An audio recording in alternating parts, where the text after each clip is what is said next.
السلام علیکم ورحمۃ اللہ وبرکاتہ۔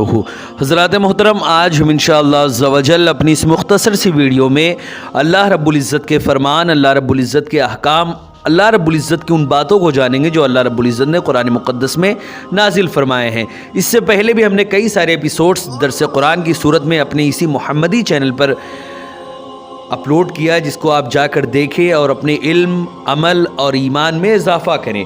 حضرات محترم، آج ہم انشاءاللہ عز و جل بقیہ اللہ رب العزت کی باتوں کو جانیں گے کہ آخر اللہ رب العزت نے ان تمام باتوں میں ہمارے لیے کیا احکام نازل فرمائے ہیں۔ ویڈیو پسند آئے تو ویڈیو کو لائک کریں، شیئر کریں، اور اگر ہمارے محمدی چینل پر نئے آئے ہوں تو اسے ضرور سبسکرائب کریں، بیل آئیکن کو بھی ضرور دبائیں تاکہ اس طرح کی تمام انفارمیٹیو ویڈیوز آپ تک ضرور پہنچے۔ آپ سے گزارش ہے کہ ہمارے چینل پر جتنی بھی ویڈیوز ہیں آپ خود بھی دیکھیں، اپنے دوستوں، احباب، رشتہ دار اور ملنے جلنے والوں کو بھی شیئر کریں تاکہ زیادہ سے زیادہ لوگوں تک اللہ و رسول کا پیغام پہنچے اور ثواب جاریہ کی صورت میں قیامت تک آپ کو اس کا ثواب ملتا رہے۔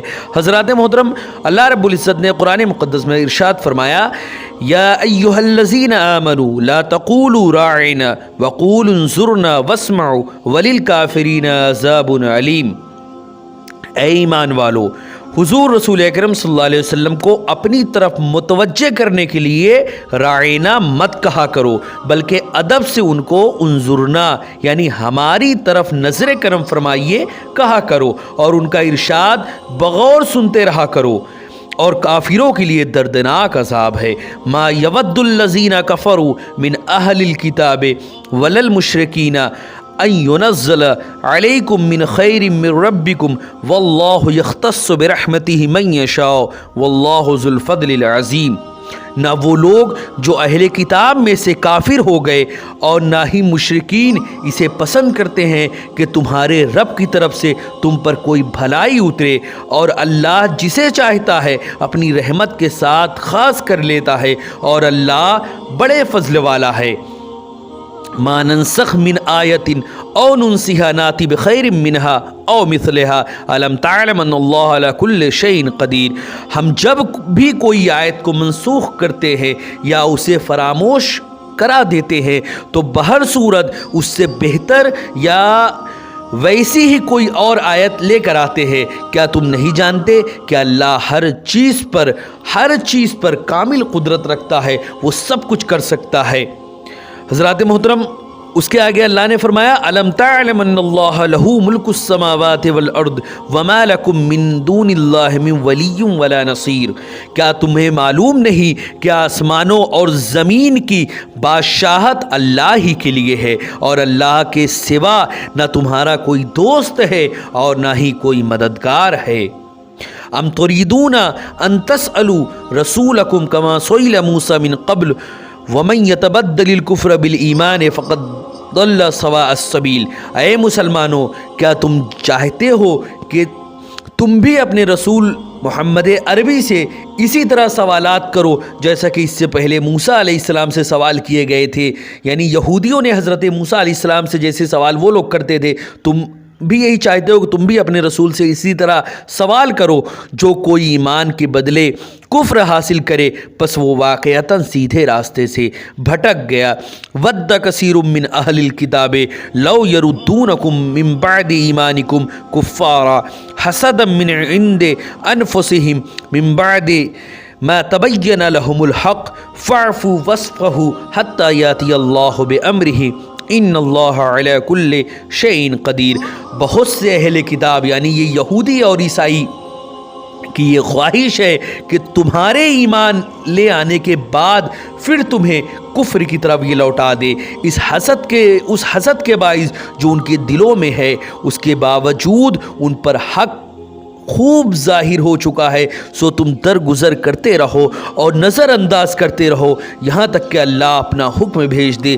بے شک اللہ ہر چیز پر کامل قدرت رکھتا ہے، وہ سب کچھ کر سکتا ہے۔ وَأَقِیمُوا الصَّلَاةَ وَآتُوا الزَّکَاةَ وَمَا تُقَدِّمُوا لِأَنفُسِکُم مِّن خَیْرٍ تَجِدُوهُ عِندَ اللَّهِ إِنَّ اللَّهَ بِمَا تَعْمَلُونَ بَصِیرٌ۔ اور نماز قائم کیا کرو اور زکوٰۃ دیتے رہا کرو، اور تم اپنے لیے جو بھی نیکی تم آگے بھیجو گے اسے اللہ کے حضور